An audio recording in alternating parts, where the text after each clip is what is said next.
Okay. Welcome, everybody. My name's Professor Hodgson. I'm the Executive Director of Monash Partners Academic Health Science Centre, and it's my great pleasure and privilege today to welcome you to our first webinar from Promise to Practice on AI and Australia's health revolution. As we've gone around and met the CEOs of our partner organisations over the last few months, everybody has described how important AI is to the future of healthcare and research. And so today we thought that we'd bring together some of Australia's experts in AI to talk us through digital health technologies, but particularly AI transforming healthcare delivery, medical research, and public health. The use of AI for healthcare raises transactional, ethical, legal, commercial, and social concerns. And these challenges really need to be adequately addressed for all of us if we're going to be confident to move forward using AI. I'd like to start today by acknowledging the traditional custodians of the lands on which we're all meeting. In the spirit of reconciliation, I pay my respects to elders, past and present, and we extend our respect to any Aboriginal and Torres Strait Island people joining us today. Wherever you are, we acknowledge and pay our respect to our First Peoples. So the purpose of today's seminar is to investigate the current barriers to implementing AI in primary and tertiary care centres. But essentially, we have some very specific goals, and our learning objectives include describing the types of AI needed in various healthcare organisations, understanding the ethical barriers to AI in healthcare, learning the key factors in the regulation and governance of AI in healthcare, and describing adapted approaches to tackling AI. And we've got some brilliant speakers lined up to do that with you. So today we're going to learn from each other. There's going to be an opportunity to ask questions and to discuss topics of interest. Please feel free to put your questions into the Q&A on the webinar, and we will address them at the end. Today's seminar is being audio and video recorded, and it will be available on the Monash Partners website after the webinar. And we'll send you a summary of key points and a link to the recording at the end if you've registered. Would you please use the hashtag MP-event2024 for any social media, and we are also going to be tweeting about today's seminar. So our terrific lineup of today's speakers include Professor Chris Bain from Monash University, Professor Karin Verspoor from RMIT University, and Professor Stacy from the University of Wollongong. I'd like to thank all three of these wonderful people for giving us their time today. And I think I'll start by introducing Professor Chris Bain. Chris is a Professor of Practice in Digital Health at the Faculty of Information Technology at Monash University. He's got more than 30 years experience in the healthcare industry, including 12 in clinical medicine. He's led numerous software development and implementation projects in health industry, and he's currently even working with me on a MRFF grant in digital infrastructure. He's a wonderful person to work with, works across a range of areas in health and IT, and at the moment he's lead of the Alliance for Digital Health at Monash and co-director of the Augmented Intelligence and Multimodal Analytics for Health Lab. Quite a mouthful, Chris, but welcome and thank you so much for your time. Thanks very much, Carol, and too kind by far in your introduction, so thank you. I need someone to unshare at your end so I can share at mine. There we go. Wonderful. Just bear with us a second, folks. So hopefully, whoops, you can see that on full screen mode at your ends? Correct. That's looking wonderful. Good. I feel I should just say to start with, I'm absolutely not an expert on AI, but inevitably find myself working in the space quite a lot because there's lots of conversation around AI these days and it permeates our research and education agendas. As Carol said, I've been working in the health IT, digital health space for 22 years, and prior to that I was a clinician for 12 years. And I suppose one of my things I like to bring up is that I've worked really right across the healthcare setting, from people's homes to general practice to the hospitals and ICUs, and even had a year in the ambulance service. So I feel like I have a very good grasp of the breadth of our healthcare system. We've got a fairly little window to talk today, but plenty of time to chat. So it's quite a biased talk. I'm deliberately cherry picking a few things that I think are of most relevance to the conversation, and hopefully providing you some links and fishing rods to go away and fish some more. Please don't take anything I present today as a sales pitch, more as an awareness raising exercise, because I still find that people all around the world are relatively unaware of some of these things I'll raise today. The other thing I've tried to do is focus on the Australian setting quite a lot. So this is a high-level view of the national roadmap around digital health, and it's a useful slide in as much as it's talking about sort of the projected direction and horizons around digital health. So to the left at Horizon 1 is really just about making paper electronic, and Horizon 2 is about adding to that with some workflow automation, but Horizon 3 is really about wholesale digital transformation of how we work in healthcare. And you might recognise elements of all of those things, but I would argue that aside from general practice, most of our healthcare system is still working on, most of the time, on Horizons 1 and 2, but AI really kicks in at Horizon 3 and needs Horizons 1 and 2 for us to leverage AI to its maximal extent. Just a quick flash up of some concepts, and Karin may have more to say on this front. She'll certainly talk more about the National Alliance in this space, but that little diagram to the left, which I recently came across on the internet, I think it's not a bad way for you to conceive of these titles that you will have heard of, like AI and ML and neural networks. So each is basically a dimension of the outer structure that it sits within. Very simply, you can think of AI systems as being machine learning or expert systems, and I quote Sandeep Reddy in saying that. But not basically putting this up so you don't get too overwhelmed by the terminology, because it can be quite overwhelming. In essence, we're talking about a new generation of software tools, although AI has been around for decades in different ways. And the other key takeaway message is that basically AI can work on any kind of data. Numbers, codes, free text, images, biomedical signals or sounds, and we'll see some examples of that in a minute, or importantly, combinations of data types. Genetics is the other thing I could have mentioned there as well. So all of those things can be input to AI systems. The question is, what do we want the AI system to do? And how do we want it to try and help us? And will it help us when we've made it? I'm going to throw up some products where AI is part of the product. And in each case, there's a link to Australia. So this is a US product that I've been talking about for a long time, and it uses AI. And the product is called Cardia, and it pretty much is what you see on the screen there. It's an app-based ECG collection device. It now had a 6-lead version for quite some time. It now has a 12-lead version. But you can see to the right there some research studies, and there's about 100 or more research studies about Cardia now. The base product has been around for nearly 10 years, but it uses AI in the sense of automated arrhythmia detection. And so detecting things like AF, atrial flutter, or SVTs. And the study down the bottom shows how it was more efficient and more preferred by patients and families in the setting of remote monitoring once somebody is sent home from ED, as opposed to a traditional Holter monitor. And I mention it because I know some hospitals in Australia have started to use this, and I know I've had people in audiences in Australia come up to me and say, I have this. And if you see at the top there, there's the concept of Bain now, which is a whole other webinar topic when it comes to how patients acquire digital health tools. This is an Australian-made product called Res App.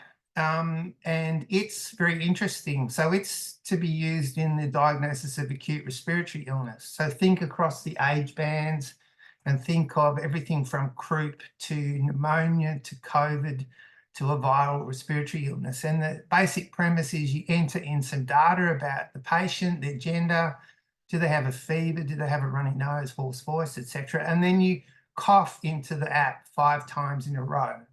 And the AI here is analysing the sounds and putting it to sounds of the cough is it moist, is it croupy, etc. And putting that information together with the other more banal information and suggesting a diagnosis in each case or excluding certain diagnoses in each case.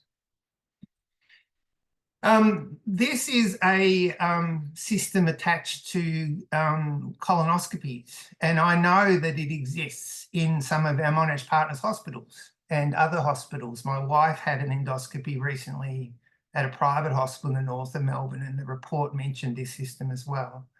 And so the AI here is actually doing what we call augmented intelligence effectively. It's looking for adenomas or malignant tumours, and trying to pick things up where the clinician misses them.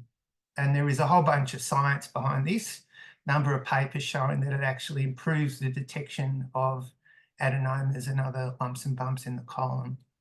So it's already found its way into our hospital system.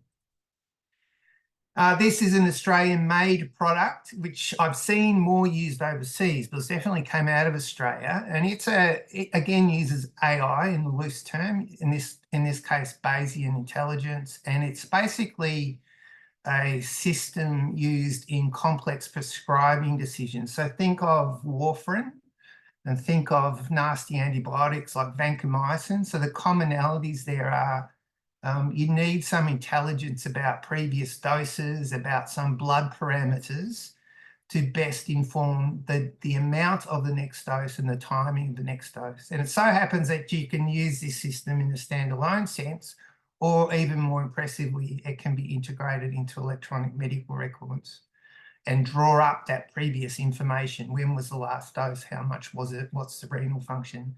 As an input into the AI model.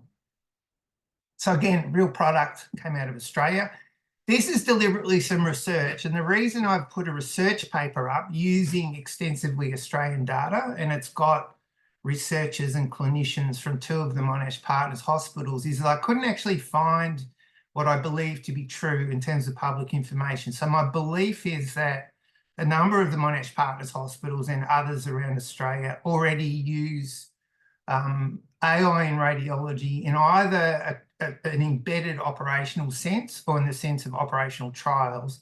This is some of the underpinning research using Australian private radiology data and using it generically to try and diagnose a range of conditions or situations, like is there a stent or a shunt present, for instance, in non-contrast CT of the brain. And as you should be able to see there from the slides, quite remarkable accuracy across a huge range of findings, but also enabled quicker turnaround time for radiologists. I'm almost at the point these days when I talk about AI and radiology of keeping it separate. It's almost a whole other world these days compared to AI and other parts of medicine. So it would be remiss of me to not talk about large language models or the generative part of AI versus all the other AI, and I think Karin might talk to this as well. It's really a different kettle of fish. And so this was just a little experiment to show some of the power, but some of the concerns. So this was ChatGPT as it stood September last year. And so I put in a prompt into it that somebody plausibly might do, particularly a patient. And you've got to say that it's sensible advice, and it certainly says things like, I'm not a doctor, and it also says you need to see a medical practitioner, that kind of stuff. So on face value, that's not too bad. But this is a slightly different situation and highlights some of the dangers. So a lot of these things currently are still, if you like, non-private. They're in a public environment, and sometimes it's not clear where these models and these tools sit. So in this particular case, I deliberately tricked the system, but I showed how an innocent person could put all sorts of details in there, feeling it was important. There's nothing to stop them putting these, in this case, made up details in there. And then it came back to me saying or implying that I had a sexually transmitted infection. So a couple of little things. Now the model, let's just pretend it's a human for a minute, it's not really, thinks that the person on the computer or the IP address has put this in, has those demographic details and has a sexually transmitted infection. But what I actually did then was say, well, hang on, who said anything about a sexually transmitted infection? So the astute amongst you or the medically aware amongst you will realise that chlamydia can actually cause eye disease and respiratory disease. And so it's really just to highlight that we've got to be very careful what we put into these things, and that it is easy for them to, not intentionally, but sort of mislead us in terms of the answers they provide. And there's all sorts of names for that. But that is one of the risks of these more generative type systems. This one is simple text, but generative AI can do all sorts of other things as well. And just to show too that AI does have other downsides as well, so to give some balance to the conversation. So this is a really interesting paper out of Israel from about 5 years ago, and it was using a GAN, a generative adversarial network, which is sort of some of the history, if you like, of getting to generative AI. And it was in a very controlled setting. But what this did was, within a hospital network, deliberately intercepted CT scans passing around the network, because of course in digital radiology those CT scans break down to ones and zeros like anything else on the network, and where the CTs were shown to have lung cancers, the researchers deliberately edited the scans to remove the lung cancers, and where there were no lung cancers, the system they made deliberately inserted them. So AI is a tool, just like electricity and nuclear energy are, and it can be used for good things and it can be used for bad things. And the idea is we just need to be informed and keep our wits about us when we think of all these new capabilities. I know some of the theme of today is around governance. And so, I've spent a lot of time actually on the ground in hospital governance, and I sometimes hear things that perturb me a bit. So I'm going to sort of put forward some thoughts, which hopefully we can discuss. So any kind of digital health technology has implications for clinical governance, IT governance, and data governance. There are even new technology committees in some of our big hospitals. They're all necessary considerations. I'd argue if a big hospital, big health service doesn't have the relationship between those three kinds of governance sorted out already, then they need to get their skates on. And so I guess I'm advocating for a position that we don't make AI committees. I don't think we need AI committees. I don't think we need more committees. We don't need to put more burdens on people in the health system. But certainly we need to upskill people in those committees. We may need to parachute in some people who are more informed into those committees to help get that knowledge of AI and its pros and cons up. We do note there is more uncertainty and greyness in some of the AI-driven technologies than traditional clinical IT, but nonetheless, I'd argue for the approach above. And it's even harder in smaller health services, so they can even lesser afford to add more committees. So they need to be even more efficient in how they consider these things, and definitely to learn from some of the bigger places. Just quickly, Karin will talk a lot more about national work in this space, but just to highlight that the various bodies that we would traditionally look to for advice are putting position statements out there. The one on the right, I'm not a big fan of. I've said that publicly before. I think it was a bit of an awkward response nearly 12 months ago to the rise of Gen AI and ChatGPT. But nonetheless, if you're seeking guidance from a governance point of view in a health service, there's lots of information out there, whereas maybe 12 months ago there wasn't. So with that, I'll finish. I don't think we're taking conversations now, but perhaps when we are, we can have a chat. Wonderful. Thanks so much, Chris. No, we're going to do questions at the end after everybody. So I will stay with us, though. Don't go away, and we'll get back to you. Thanks so much, Chris. Oh, good. So it's my great pleasure now to introduce Professor Karin Verspoor, who's going to speak to us about national and international policies for AI in healthcare.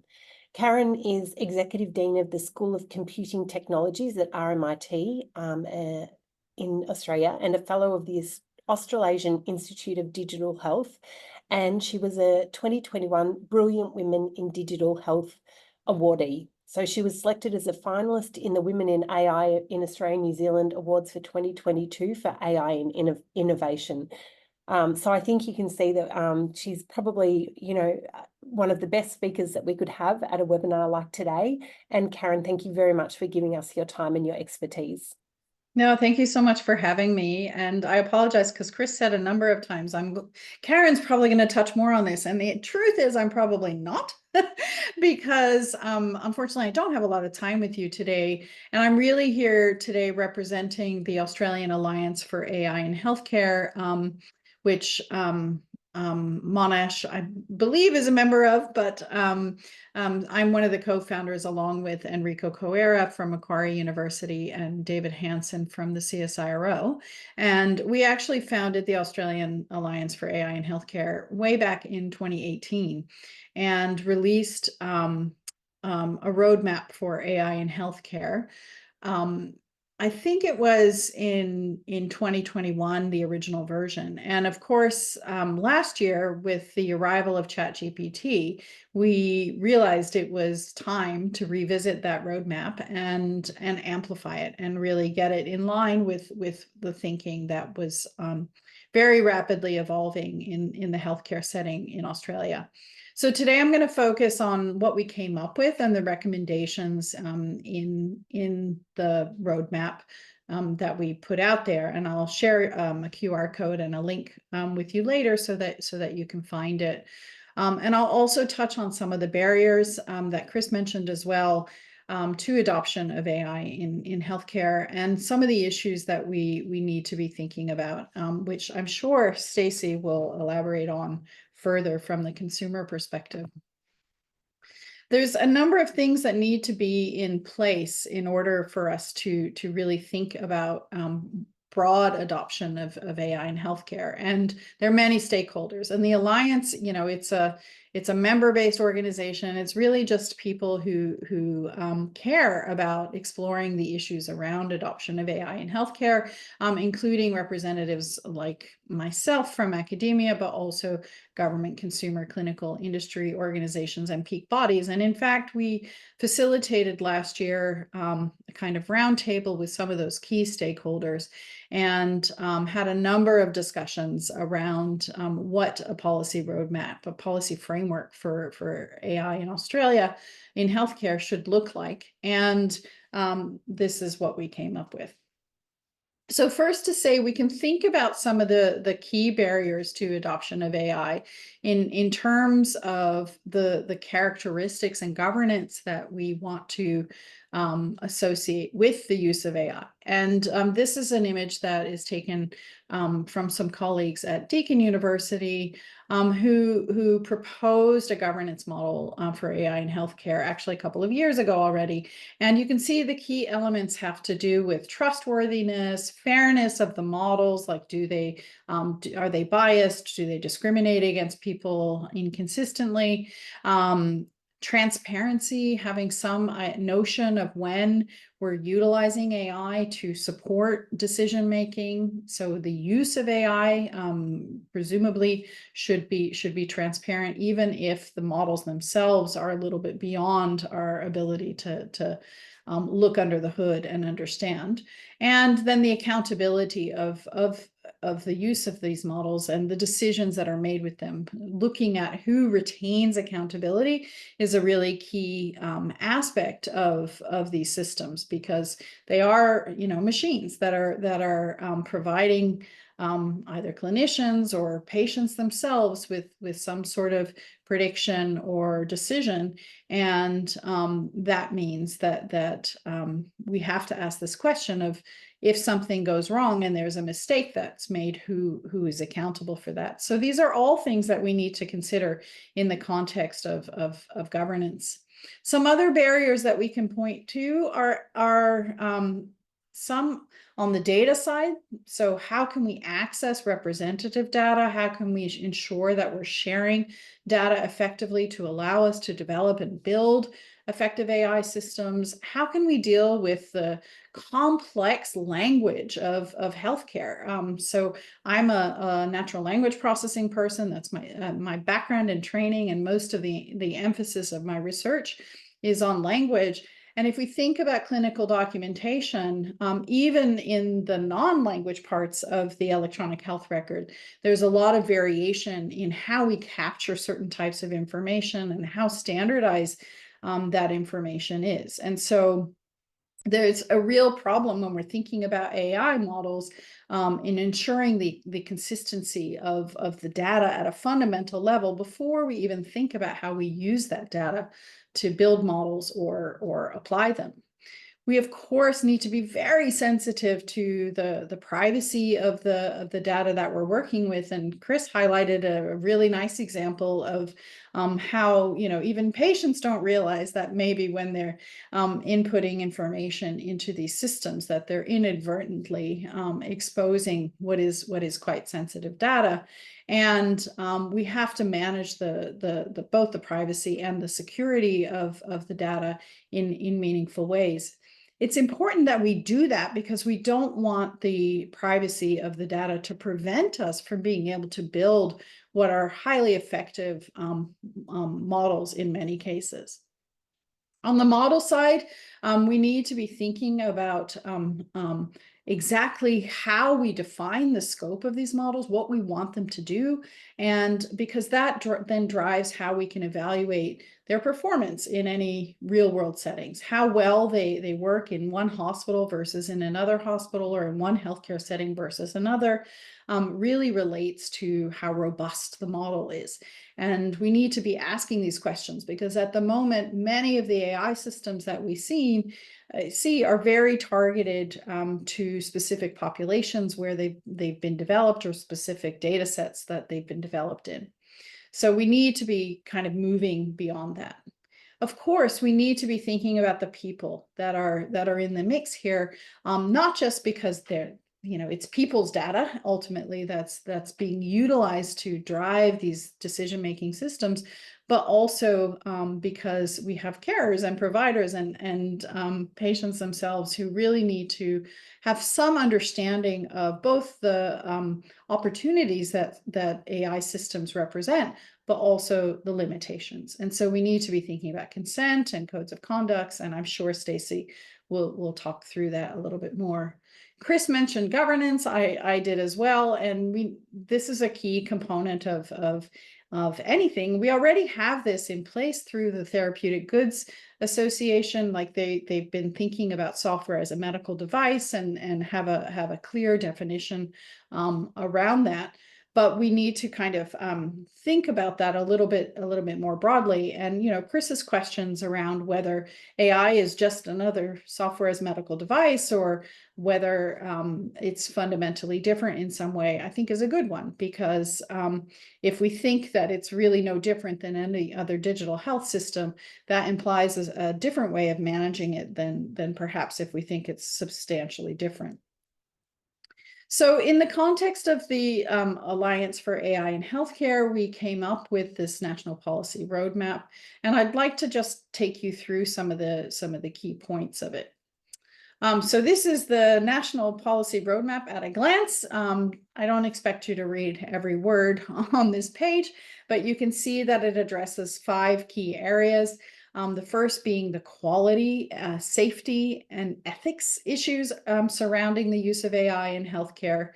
The second being workforce development. The third being consumers. The fourth being the industry aspects and how we can support the development of a healthy industry ecosystem. And the fifth being research. So let me walk through those in a little bit more detail. In the area of AI safety, quality, ethics, and security, the key priority is, of course, that patients receive safe and effective and ethically grounded care from AI healthcare services. And so safety and efficacy are paramount. That means that we really need to be ensuring that there are safety frameworks in place and that we have appropriately monitored monitoring mechanisms for monitoring the use of these systems post-implementation. And I think there's like an important distinction to be made between regulation of systems at the outset, trying to control exactly what we will or will not allow to be deployed into our healthcare settings, and looking at the use of these tools in practice. And there's a balance that has to be struck between the two, because we can't anticipate everything that's going to happen. So the recommendations that the Alliance made in the roadmap were to establish a national AI and healthcare council. And maybe to Chris's point about, do we really need another committee? This is something that would sit at a national level and have oversight, and perhaps be a source of trusted information for some of the more local committees that need, as Chris said, some more context and understanding of AI in this setting itself. And we want to develop a risk-based safety framework, and I'll come back to the notion of risk-based safety frameworks a little bit later. We also want to ensure that there is an accreditation process by which organizations can demonstrate that AI systems do meet safety and quality practice standards. And we need to be quite cautious about the use of generative AI. And I think this is something that really emerged last year, and Chris also mentioned that generative AI itself is quite untested and certainly unregulated in clinical settings.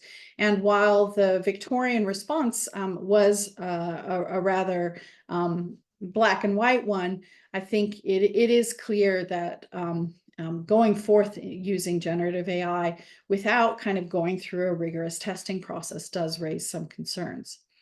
Then we want to ensure that there's a national AI ethical framework that actually addresses the needs of the healthcare settings and patients and caregivers alike.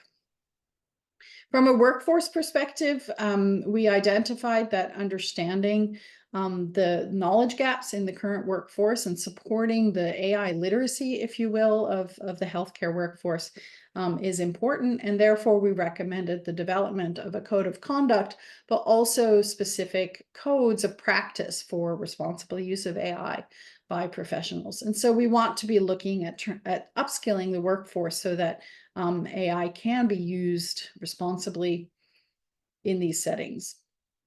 For consumers, we want to ensure that all Australians, including vulnerable consumers, are able to safely use AI to navigate the complex healthcare system, and of course be active management in their own care, including the use of AI in that care.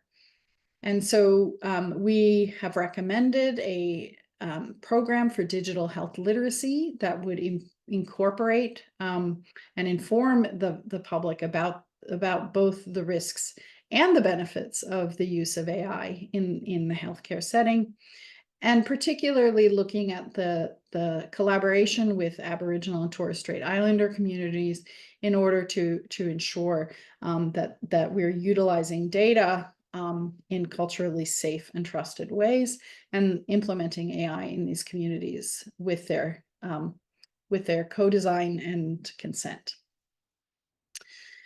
We want to ensure that there are professional codes of conduct to emphasize the role of clinicians as well in educating patients.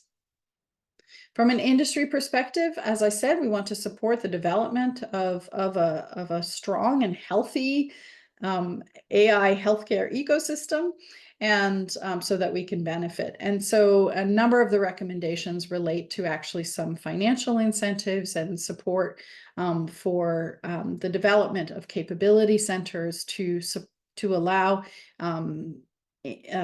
perhaps small and medium-sized companies to really consider how they can move into adoption of AI, or how they can ensure the safety of the AI systems that they might be building in the healthcare setting. Finally, we did recommend that there was sufficient investment in research capacity in order to ensure that here in Australia, we are able to maintain a kind of sovereign capability in relation to the use of AI in healthcare. And just a point to make there is that we looked at some of the work that has been done in relation to the use of AI in clinical settings. And around the world, there have only been 84 published randomized clinical trials of the use of AI specifically in clinical settings. And none of these were in Australia. And the overall research investment that we have seen in the context of the National Health and Medical Research Council and the Medical Research Futures Fund is very, very low in the global context. I wanted to just comment briefly. I don't have all of the information to share with you about policies globally. It is a highly evolving space, and it seems like every day there's something new coming out. So, but just to mention that Europe now has something they call the AI Act, and they've put out an AI convention, which includes a definition of AI, which is quite broad. So they're trying to not limit themselves to generative AI, which I think is important because there are many AI systems of different types. And so they are recognizing this. And I mentioned a risk-based approach earlier. The AI Act in Europe does indeed focus on a risk-based approach. And this essentially means that they're focusing on the risk of people not complying with regulation versus the regulation, defining the rules themselves, meaning that if there is more risk on particular applications, then there will be more scrutiny and more regulation of those particular contexts. And so they're setting about now in Europe to define things that they consider to be unacceptable risks and wanting to block AI entirely in some applications. And more generally, trying to essentially categorize the risk that's associated with different types of systems. Excuse me. They're also encouraging AI literacy, so very much along the same lines of what our roadmap has included. And they, in this case, reference the ethical guidelines for trustworthy AI that the European Union put out in 2019. And just to say that they're covering a broad spectrum of the development of AI systems, right from planning and design through the retirement of these systems. I apologize, I've suddenly got a dry throat. In the US, there's an organization called the Coalition for Health Artificial Intelligence, and their goal is to develop some guidelines and guardrails to drive the use of AI in healthcare settings. And their approach is really to produce ultimately an implementation guide, which considers the valid uses of AI technologies and really understand how we can evaluate and assess the quality of AI systems. Overall, in summary, a lot of the recommendations that are being put out there have to do, as I said, with training or AI literacy across both the clinician side of the spectrum, the healthcare provider, and the patient, and even the carers, really looking at codes of conduct for the use of these systems, governance and regulation. And a key recommendation that we've made here is increased investment, both on the industry support side of the equation and the research side of the equation. And I thought this image actually comes from some work done in New Zealand in 2017 in a report they call A Path to Social License. And I find it a useful wheel to look at and really think about any data-driven system and how we might think about the use of that system in terms of the choice that we have in having that system used with us, the value that system can bring to us, and how we're being protected. And I think those are some really core pillars of our approach in the Alliance roadmap. So finally, I leave you with the QR code.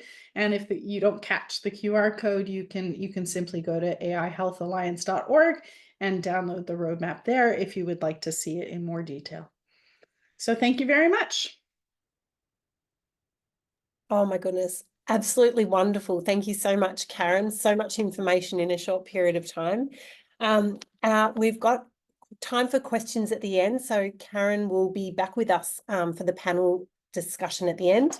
And I would like to introduce our third speaker. So last but not least, Stacy Carter is Professor Stacy Carter is the founding director of the Australian Centre for Health Engagement, Evidence and Values, and Professor of Empirical Ethics in Health at the University of Wollongong.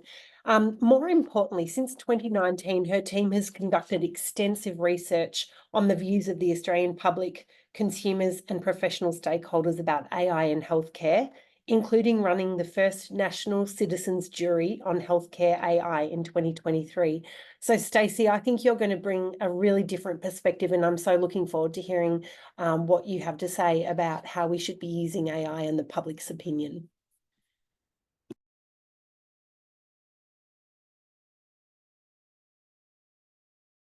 You're on mute, Stacy.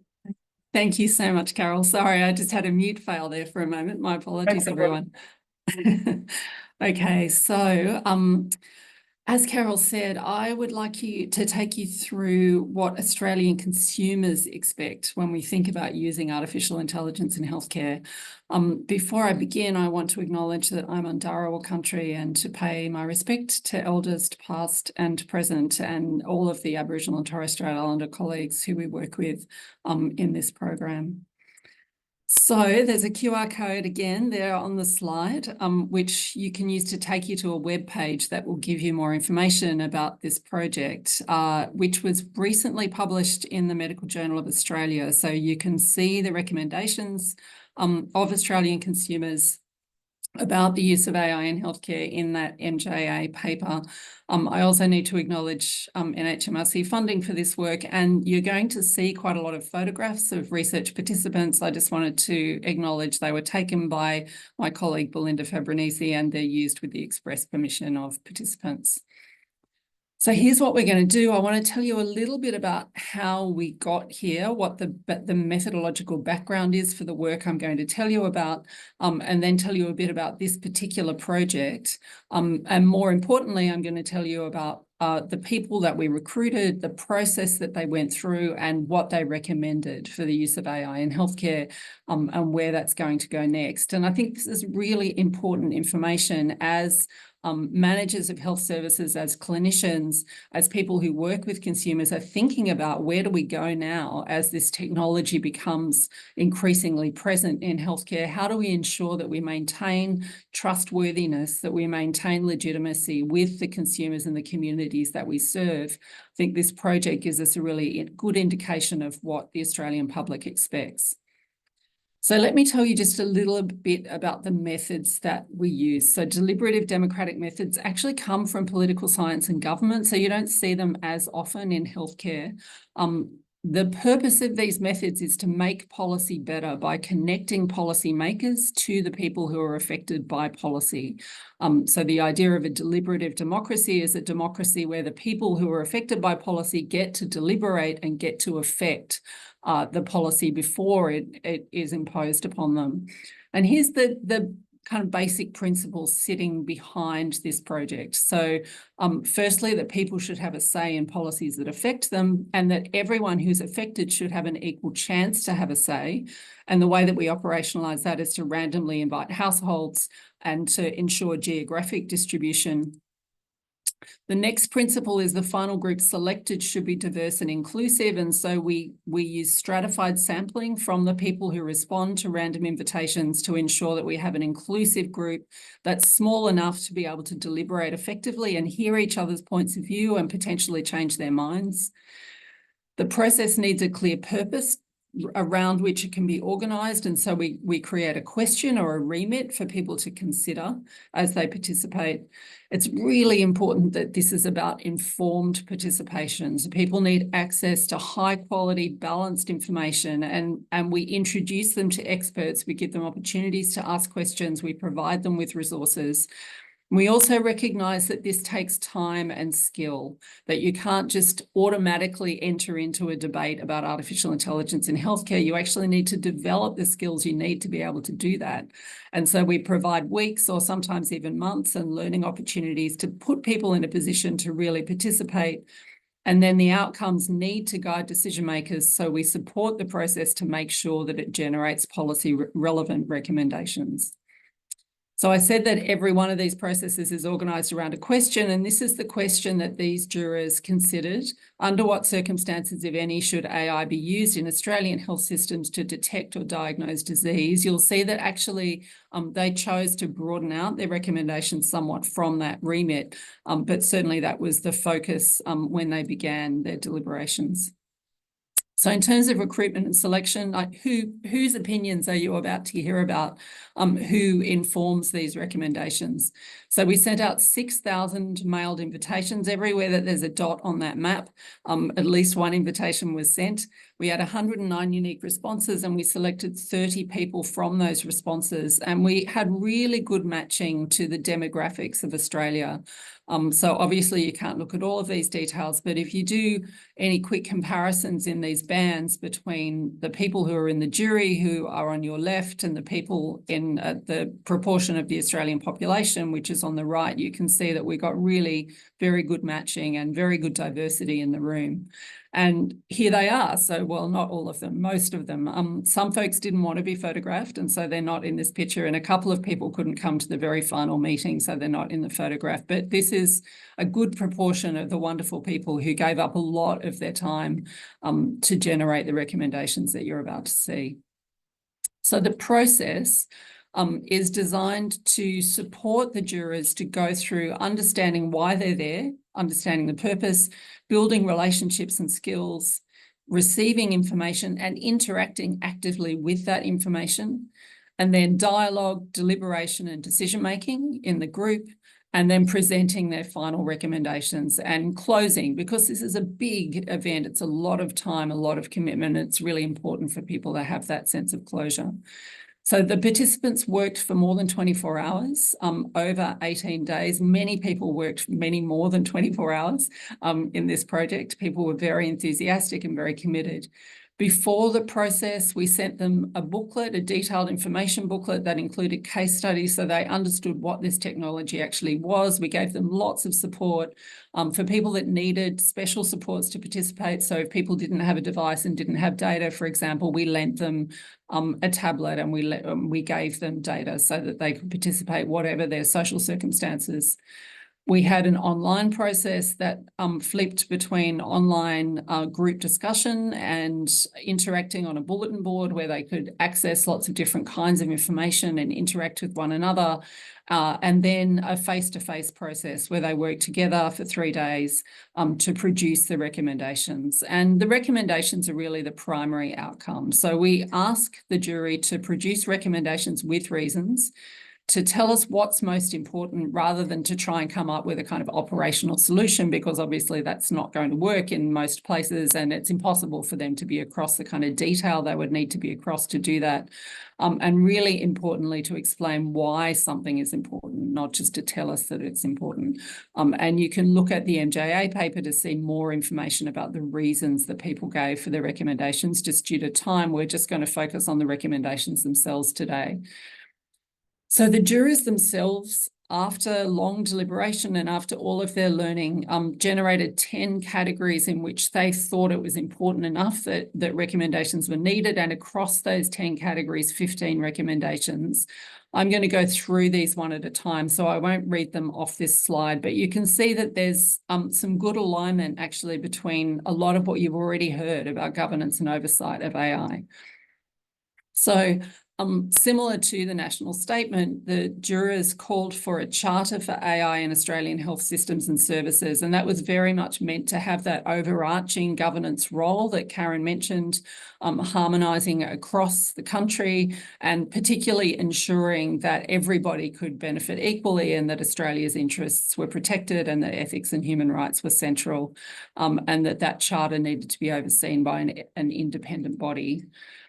There was a big focus on the quality of evidence. So we've already had some questions about what's the evidence sitting underneath these models, and the jury really cared about the quality of that evidence. So they wanted continuous evaluation to make sure that benefits outweighed harms. People were very concerned about bias and fairness, which we haven't talked a lot about yet today. One of the problems with these models is that they do have a tendency to embed existing discrimination and potentially intensify it, or to work less well for some people than others, depending on the underpinning data. So the jury didn't want to be prohibitive about the use of AI. Rather, they wanted access to AI in healthcare to be a universal right for all Australians, so that no one would miss out, no one would get left behind, which shows you that actually they're very supportive of the use of AI in healthcare, as long as it's done in a way that is safe and ethical and beneficial. There was a desire to embed thinking about healthcare AI into guidelines for patient rights, again, to make sure that people were not left behind, and that systems weren't discriminatory. There was a lot of concern about healthcare workers and support for healthcare workers, so ensuring sufficient training, ensuring sufficient governance from existing professional bodies. And this goes to our conversation we've been having about who governs these things and how is it embedded in existing governance structures, and wanting mandatory monitoring, auditing and reporting processes. So really caring about that oversight and being quite granular about the kinds of things that you can see there on the screen that needed to be continuously monitored. Concern for regulators to really scrutinise the claims made about these systems. And that was in part to try to guide against hype or guard against overclaiming for what these systems can do, to make sure that only really good quality systems are embedded in healthcare. Only approving AI systems if they perform equal to or better than current standard healthcare practice. Ensuring that data sets are diverse, and Karen's already talked about the importance of these data sets and how they're critical to the performance of systems. Attending to the potential for free and open source software. And 13 and 14, you can see, going back again to our questions about evidence, the jury really wanted to put tight controls on the quality of the evidence that sits underneath these systems. So making sure that evidence is robust, as much as possible, making sure that the evidence is Australian, because we know that the way that a model works in another place, it won't necessarily be replicated here, and there needs to be really close attention to that, and that there's well-designed trials that really reflect system performance, that don't overstate performance, but that are quite clear-eyed about just how good these systems are. And that a comprehensive, fully funded community education program that brings the community along in a way that allows the community to be involved in the governance process, so that the community are actively a part of this transition in the healthcare system, and that should be embedded in a broader program of digital health literacy that responds to the diversity in communities. So in terms of next steps, you can see again the QR code on the screen if you would like to go to that webpage and see more about the process, and the DOI is there so that you can pick up the MJA paper if you would like to. So far, this is the most robust indication that we have of what Australians expect around the use of AI in healthcare. Members of the team that constructed the national roadmap were very much embedded in this process, so you can see that there's some real resonance there, and they certainly, the jurors' recommendations certainly inform the development of that roadmap. We've been asked to brief many government agencies and many healthcare decision makers and professional organisations, and these recommendations are increasingly being incorporated into the way that governance structures are being constructed.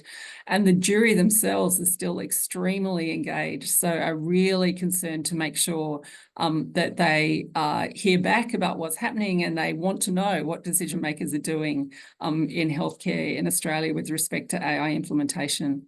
So I'm going to leave it there, and that means that we can move on to question and answer time. So back over to you, Carol. Oh my goodness, thanks so much, Stacy.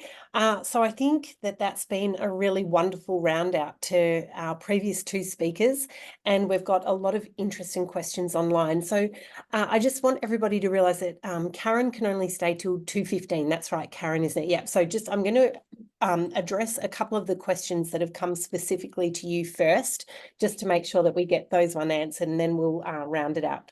So Karin, investment in AI, how do we start to invest in AI to enhance healthcare? Is that mainly about upskilling the workforce? And the next part to that question is then, if so, what skills in the workforce are really required for us to be able to address some of these issues in AI?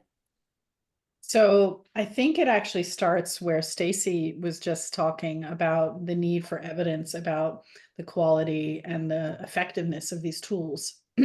And particularly looking at the, the differences in different settings in which these tools might be used, different populations, different electronic health record systems, different decisions. And so that investment is kind of the precursor to everything else. Now, I do think there has to be investment in this upskilling of the workforce, and what form that takes, I guess we don't know yet. Still needs to be sorted out. But I think there'll probably be a tiered level of literacy that you can imagine, just like we have in the digital health setting, where we have some people who are essentially specialists in the use of these tools and the application in particular contexts. And then we have other people who have enough knowledge to essentially critically use the tools in effective ways. And so there's a kind of a spectrum, I think, of where of the type of upskilling and training that will be required. Not everybody needs to know how it works under the hood. Some people do, though, right? And to Stacy's point, like understanding when we shouldn't trust the output of these systems is an important part of that. Like you have to have that little, you have to develop that little voice in your head that says, oh, but it doesn't quite seem right. And that takes some more specialized training and experience. Yeah, thanks. Stacy, is there anything you'd like to add to that? No, Karin summed it up really well. I think it's genuinely a struggle for health services at the moment to work out where to land with training and support. And we're at this funny inflection point where we know that widespread use of AI systems is imminent, but we're not kind of quite there yet. So, and it's hard to make these decisions without the context of knowing exactly how is it that we're using the systems. One of the things that came up a lot in the jury, but also has been talked about more broadly, is the role of professional organisations and kind of how this might be embedded in the identity of a professional. And perhaps the colleges, and I know many colleges already are stepping up to this, might need to start thinking about if we're regulating our craft group and if we're defining the rules for what counts as someone who's a specialist in a particular area, maybe that actually needs to include being able to at least critically engage with AI systems. So I think that's going to be a really important piece. Health system oversight and training is going to be a really important piece. And then upskilling consumers is going to be a really important piece as well, so that everyone is kind of working together and holding their end up of making sure that we're all taking responsibility for these systems. It's worth saying that some of the areas where AI is most advanced are also the areas where the colleges and the peak bodies have also, taken the most steps to kind of really thinking through this. Radiologists are very sophisticated. Radiologists were told a few years ago that their jobs were going away because AI was going to replace them, right? And that hasn't happened because essentially they're evolving along with the technology, right? And they're redefining the role of the radiologist as a specialist that also utilizes the technology to help them do their job more efficiently, more effectively. And yeah, there's some really nice case studies from Annalise AI, which is one of our local companies that Chris didn't mention. Startup here in Australia focuses on AI in radiology and has deployed their technology now broadly in the US, a little bit here in Australia, and they're really showing some nice synergies. And every decision rests with the human, which is critical, but they're being augmented. Their job is being augmented with the use of the technology. So, Karin, if I'm hearing you right, you're advocating for the professional bodies to take some responsibility for the training in AI. It's being widely implemented across health services though. So where does the responsibility lie within the health service in terms of, making sure that human decisions are the final decision as opposed to an AI decision? Chris might have some thoughts on that one. Do you want to take that one, Chris? Oh, look, I just have this horrible feeling the horse has bolted on so many fronts. It's not funny. In terms of upskilling everybody needs to be upskilled to the relevant extent as fast as possible.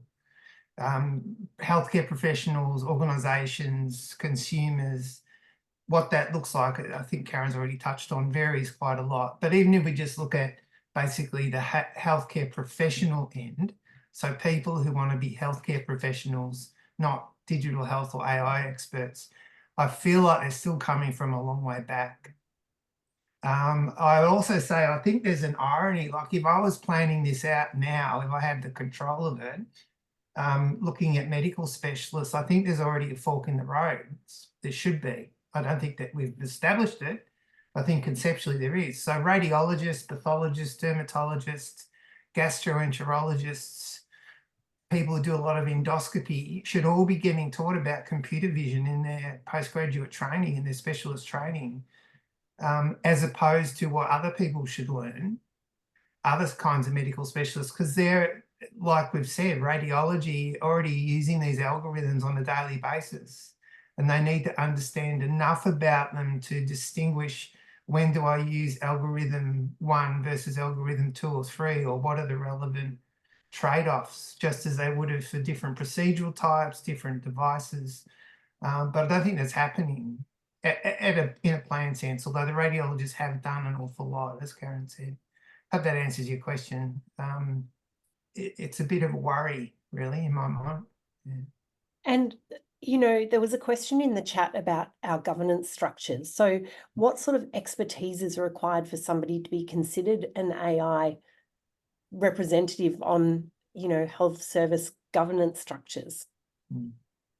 I saw that one from Steve. I'd sort of answer a little differently. If you've got somebody in-house who clearly, by some objective means has some expertise in this space, then by all means grab them and put them on the committee. But I've spent a lot of time getting invited to speak to groups of doctors and individual medical units and governance committees to try and give that sort of external view of here's the things you should start to be across. And I'm sure people like Karin have been asked as well. And I guess I see that as part of our responsibility, if to a limited extent, to spend some time educating hospitals and health services about this stuff.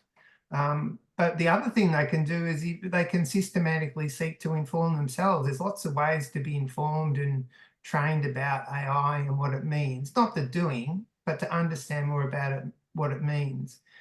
My concern with setting up bespoke AI committees is, what about the next technology? I mean, extended reality is a huge thing we haven't tapped into in Australia. Are you going to set up an extended reality committee just because a whole swathe of XR solutions comes through? That's AI too, though, Chris. It falls under the umbrella. Well, can do, yeah.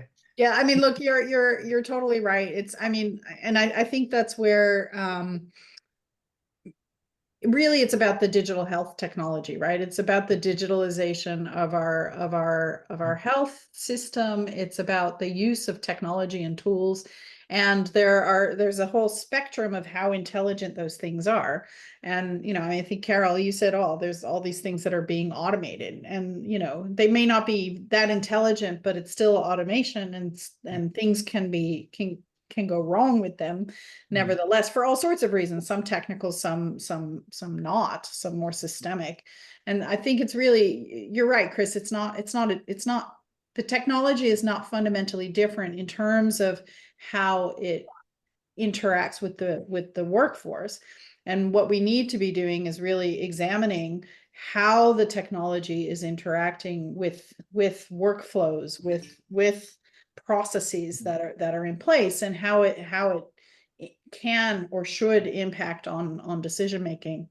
And I think this question also, or there was one question that talked about RCTs, and I did mention there are very, very few globally that actually examine the use of AI in the context of an actual clinical decision, as opposed to in the lab where you have a controlled data set in a controlled environment, and you're usually asking the technical efficacy question of like, what's the false positive rate, what's the false negative rate, but you're not really asking the question of what is the practical benefit or the practical impact in the actual healthcare setting. So we need to do more of that. And there are a couple of people around the world working on kind of new paradigms for doing that. So there's a concept of a silent trial, which is being developed now, where you run an AI tool kind of in the background, and you don't interfere directly with clinical practice, but you see what would have happened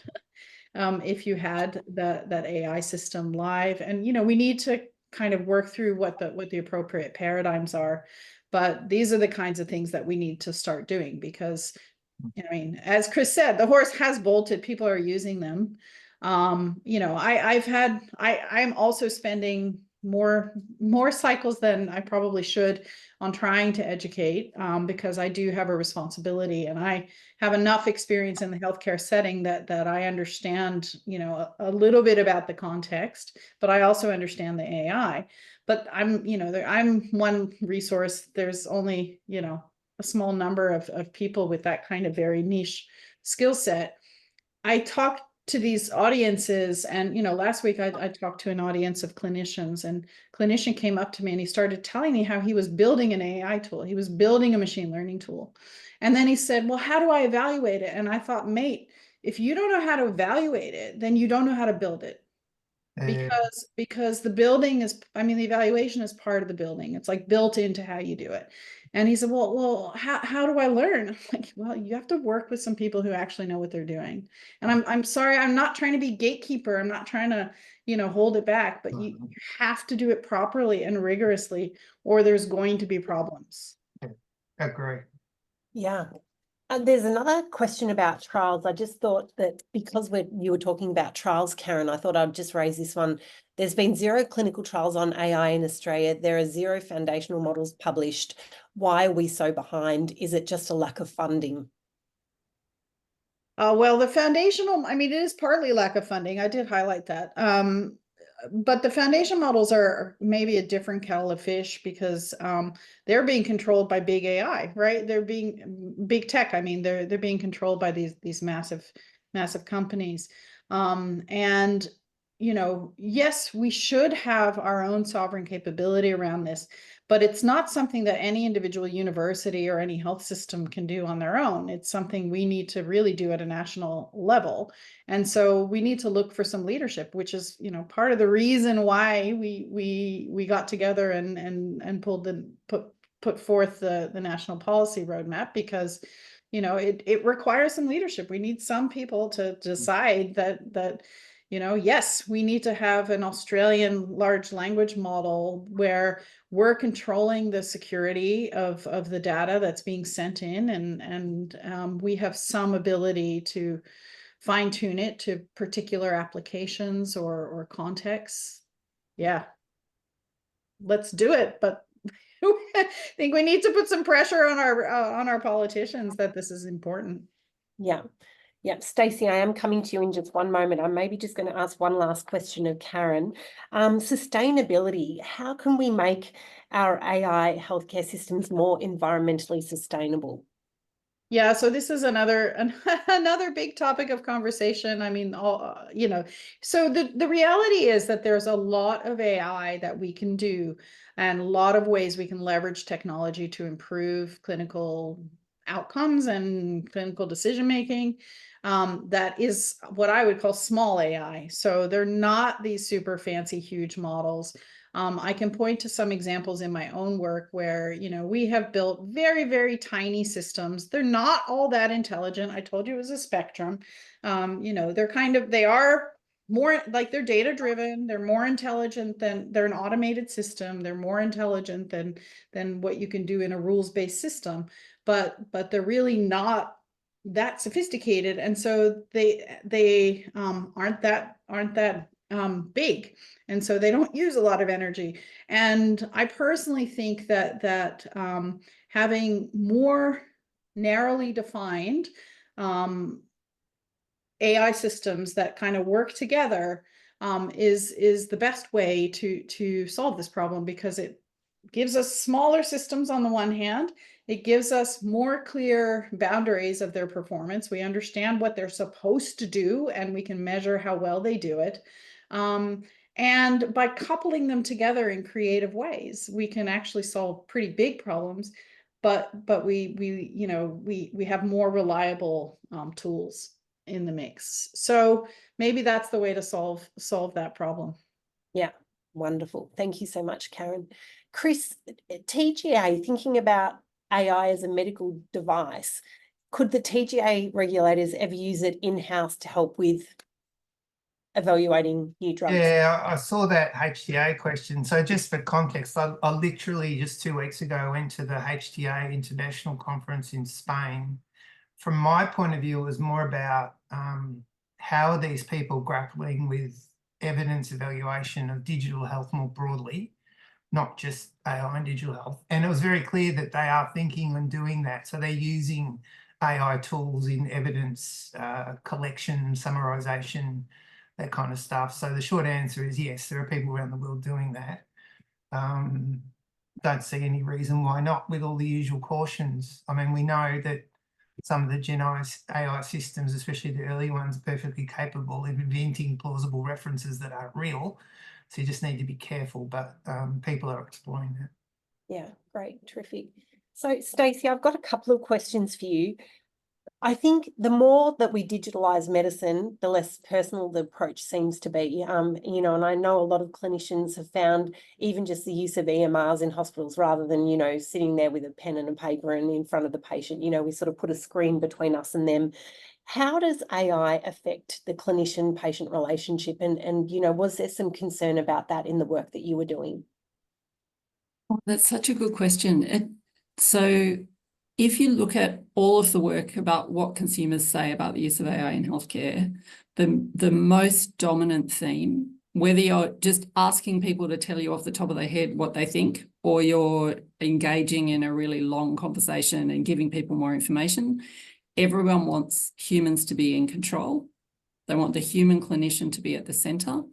And they want that for a number of reasons. So it's not just for accountability and responsibility, even though that's really important. See you, Karin.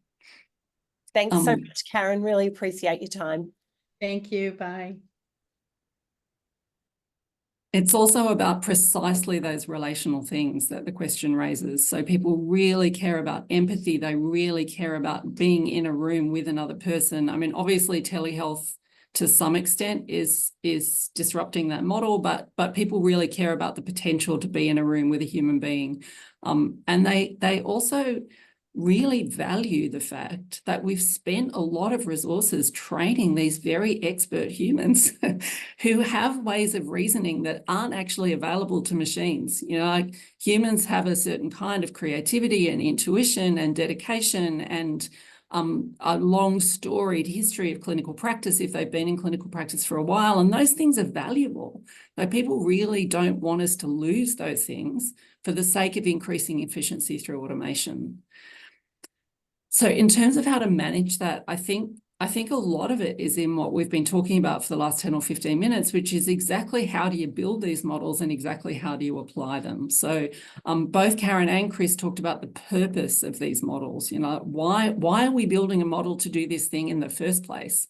And what's the benefit that it's supposed to bring to us? So too often still, AI models are built because data is easy to get or it's free or cheap. And a developer wants to be able to produce something that they can sell, that they can take to market. So they build the model because they've got the data and they think that there's a market for the thing that they're developing. And that's completely the opposite way around. It should be, what are the clinical problems that are so challenging for clinicians and so important for patients and consumers that we think that if we had the right kind of data, we could actually build an AI model that might assist that might be able to augment that situation, that might be able to help with really difficult decision-making, that might be able to automate some process that's currently a pain in the ass. You know, so I think we just need to get, we need to flip the culture of development. And there's some amazing clinician developers and some amazing consumers actually who are really driving that process towards focusing on benefit, focusing on outcomes, focusing on need as the driver for development. But I think that's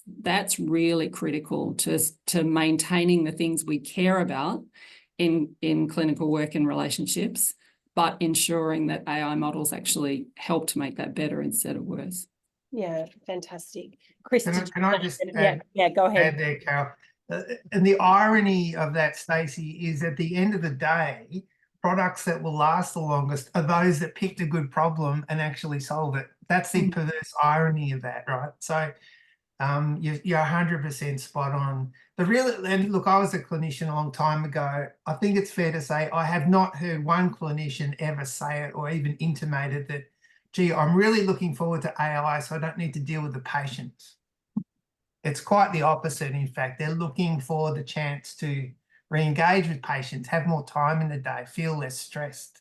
I mean, I remember the pressure of having to document by hand in limited consultations times. It's one of the reasons I didn't want to stay in general practice. I just did not like that pressure of your 6 minutes or your 10 minutes. It's like, how can I have this interaction and be safe under that time pressure? I did not enjoy it. So I think there's a lot of good intent from clinicians, but that phenomenon you described is absolutely the case. Yeah. So there's also a good question in the chat. In fact, there's sort of 2 comments about consent. And, you know, the fact that usually, you know, when you consent to have your data used, you know, it goes through an ethics committee and you know exactly what the data is being used for. But it seems like now with AI, you know, where our data could be used for multiple reasons and in multiple models. And, you know, is that a correct assumption, or, you know, is there some way that we can still protect our own data? This is such a prescient question. So my team with colleagues at Macquarie have just done a big piece of work reviewing governance structures around the world for AI. And one of the commonalities across all of the massive amounts of work that's being done on governance at the moment is that consent's really important and no one knows how to solve it. In the context of the clinical use of AI, no one's quite clear yet how to solve it. So if you look across governance internationally, an absolute non-negotiable is that patients and consumers should know that AI is being used in their care. So everyone agrees that should actually be told to patients. But how we can effectively consent and what we consent for and how we do that consent, I think that's one of the big questions that we've really got to solve, and we've got to solve it pronto. We need solutions that will work because these models kind of sit somewhere between the way that we traditionally think of consent, informed consent or valid consent in a clinical context, and the way that we think about consent in a research context. It's kind of a little bit of a hybrid of the two. And clinicians aren't necessarily always 100% sure what's happening with the data that they're potentially collecting or creating by the use of these systems anyway, right? So even transparency to the clinicians is important, let alone transparency to consumers. So I think absolutely correct that this is a huge issue. Solving it is going to take some concerted collective work on the part of the communities involved. Chris, anything you wanted to add? No, I completely agree with Stacy. I mean, I became aware of Stacy's work that she spoke about today about 12 months ago, and I was so pleased to see it happening. There's some really nuanced conversations that need to be had with the community, and they can only happen in really well-structured vehicles, a bit like what Stacy's done. You know, I got pulled into the public domain quite a lot when the My Health Record thing was happening 5 years ago. But my biggest takeaway from that was just how little the person in the street knows about the current state of how the health information is handled. So how can we have these more nuanced conversations with the community when their base knowledge of how it's historically operated is so poor? So yeah, consent's critical, big challenge about how we do it in a broad, robust way. So I think we've got a lot of people online who are from our health services. And I guess when you're thinking about using AI in a health service, how do we minimize, I'm sure we can't prevent it altogether, but how do we minimize bias or discrimination? Look, I've got maybe a controversial bent on this. So when I first moved from medicine into informatics about 20 plus years ago, I was working in an epidemiology unit, but in a hospital, so in quite an applied environment. I was working with a doctor who'd moved into bioinformatics, biostatistics. And he used to say to me, Chris, never extrapolate beyond the data. And I think that's a really great way to conceive of the problems we're talking about today with AI. Yet was true with, more traditional use of data back then. So in other words, if a study has only been on women between 20 and 40, then you can probably only draw conclusions about it in relation to women between 20 and 40. But if there's then another study that's on women between 40 to 60, then suddenly maybe you can conceive of that for all women. So that concept of what was the data, where did the data come from, and what was its intention and what's its scope? If we bring that to the world of AI, then you tick off a lot of these concerns. Is it biased in that population? We shouldn't talk beyond that population and so forth. Just a take. I guess sometimes when you're using the data, you don't know full source of the data though. Is that true? You may not, correct. So provenance is another issue as well, sort of extending back to the trailer where it came from to how it's come to you today. Yes. Stacy. And Carol, so I agree with everything that Chris said. There are people working really hard on de-biasing tools or bias assessment tools. So there are systems being developed to help with this decision making. The kind of bias that Chris talked about is super important. There's another kind of bias that's a risk in these systems, and some of you will know about a really important study that was published in the US in 2019 that looked at what seemed like a very ordinary administrative AI application. It was an administrative application to work out which people who were served by a particular health service were at higher risk of being rehospitalised, and to get preventive care to them before that happened, essentially. And because an independent group analysed the way that algorithmic system was working, they determined that for a Black American and a white American that had exactly the same level of risk, the white American would be allocated more care and the system would decide that the white American needed more care, and the Black American, the system would decide needed less care. And that was because traditionally the health service had just not provided as much care to Black Americans. So there was a built-in systematic discriminatory practice in that health service that probably the clinicians weren't even really aware of. I doubt that many of the clinicians in that service were setting out to make sure that the service was discriminatory. But these systems can pick up these patterns of discrimination and can intensify them over time. So there's kind of a retrospective problem with the data that have been used to train the system, but there's also a prospective problem with the systems picking up existing bias and discrimination and intensifying it into the future. We need to be really conscious of that as well. Yeah. And of course, all that's amplified if we're dealing with a black box. So the parallel issue of explainability is really important. Trying to optimize that as best we can, have maximal explainability. So I'm going to finish up with research translation. So obviously Monash Partners is the research translation centre, and our aim is to make sure that, any of the good work that's done in the university or the institutes is, driven into their healthcare services or into primary care to make sure that it sort of addresses the needs of the population. What's next for AI, and how can we make sure that it's being translated to the people who really should benefit? Go on, Stacy, go first. So, well, I'll talk about what's next on my horizon, and maybe you can talk about what's next for you, Chris. So for me, I'm really engaged with this question of what good governance looks like at the moment, and so is the whole world.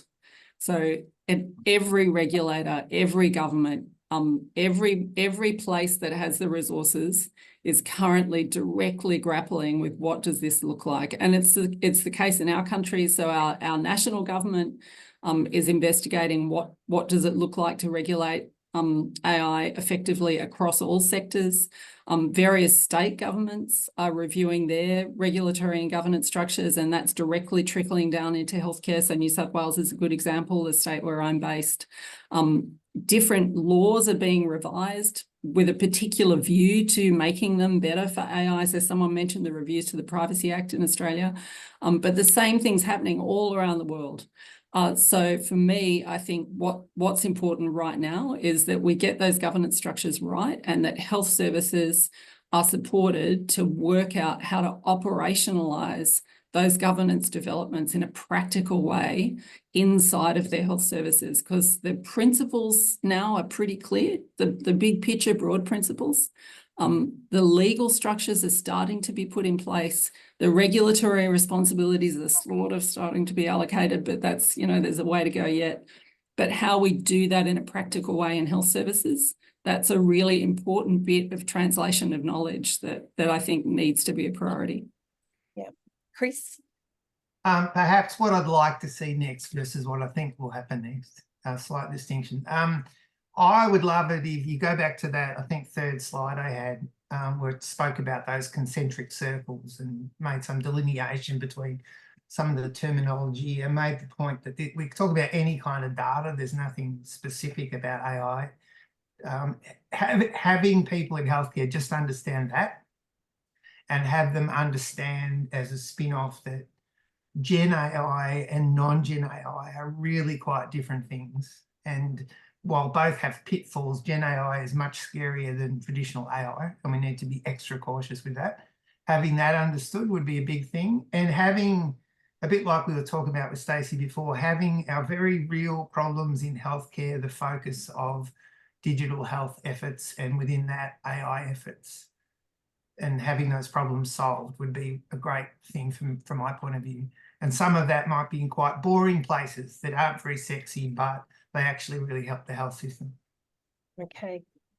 That's wonderful. I think we've answered all of the questions online. I hope I've answered all of the questions online.